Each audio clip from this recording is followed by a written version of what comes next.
الحمد لله رب العالمين۔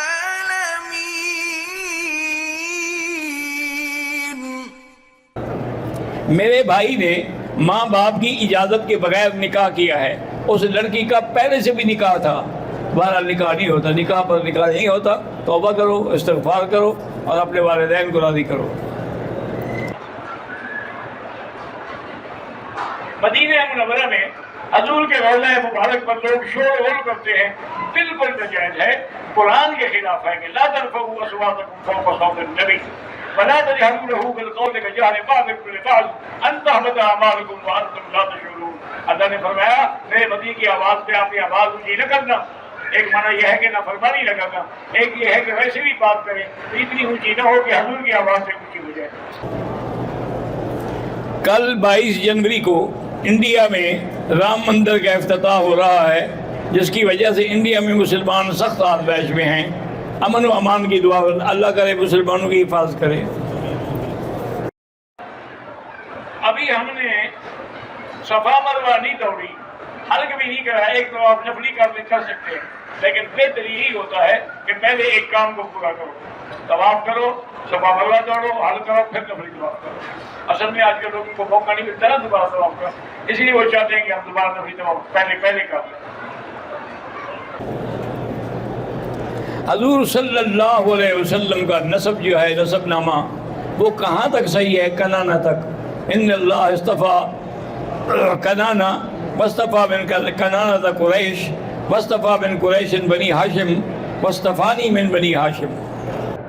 کہتے ہیں کہ اگر میرے دل میں خیال ہے یا دماغ میں خیال ہے بیوی کو طلاق دینے کا، خیال سے نہیں ہوتی، دینی ہے تو جان چھڑاؤ، خیال کیوں کر رہے ہو؟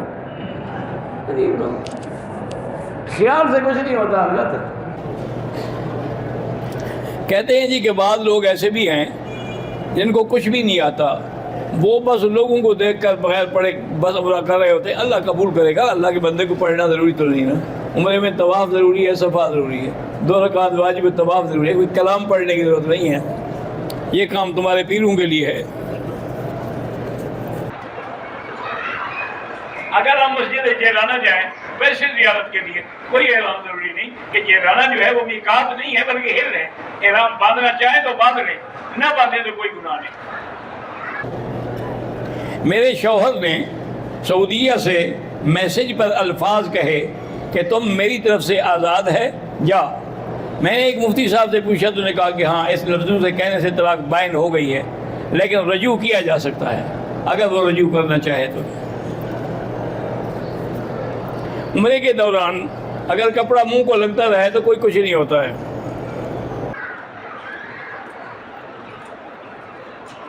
میں پاکستان سے عمرے پہ آیا ہوں، مجھے بہت برے خواب آتے ہیں، بس کسی کو بتایا نہ کریں، اور 3 دفعہ بائیں طرف تھوک بھی دیں اور کہیں لا حول ولا قوت الا باللہ، کچھ بھی نہیں ہوگا۔ نبیلہ فاطمہ کی طبیعت خراب ہے، اللہ شفا دے۔ کہتے ہیں جی کہ کسی پلیٹ پر عبداللہ کا نام لکھا ہوا ہو، یہ ایسی گھٹیا چیزوں پر اللہ کے نام نہ لکھا کرے، ورنہ تو بہرحال کھا لیں گے تو کوئی کفر نہیں ہے، لیکن نہیں ہونا چاہیے۔ وہاں جو سلام پڑھے نا جی، اتنی درمیانی آواز ہو کہ نہ زیادہ زور سے اور نہ بالکل کم، اتنی ہو کہ جیسے زندگی میں سامنے کھڑے ہوتے سلام کرتے حضور کو سن لیتے۔